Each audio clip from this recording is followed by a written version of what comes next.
Nós iniciamos com uma série de workshops, de trainings, que chama Sport Entrepreneurship. Parte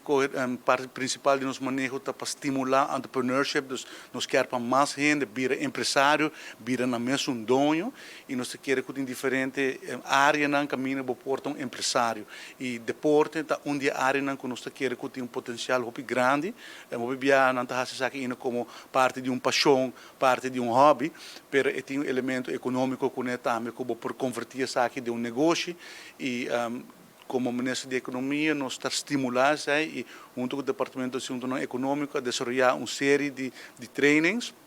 workshops, para as pessoas aqui, com por convertir isso aqui, com por fazer elemento, agregar elemento comercial na deporte e assim a por de ajuda a gente para ir adiante, para vir mais inovativo e buscar oportunidade na novo. É uma boa iniciativa, é uma boa ideia e todos estão que participar seguramente também há knowledge, conhecimento novo que não tinha antes, é algo que está oferecido do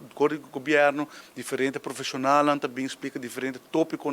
que relevante se você tem um negócio de deporte. Nós estamos fazendo diferentes tópicos, por exemplo, agricultura, nós estamos fazendo, mas também agora que nós queremos também enfocar o grupo deportista na rua, nós sabemos que o deporte é algo que viva de nossa sociedade e agora nós queremos mostrar também a oportunidade que isso aqui está trazendo.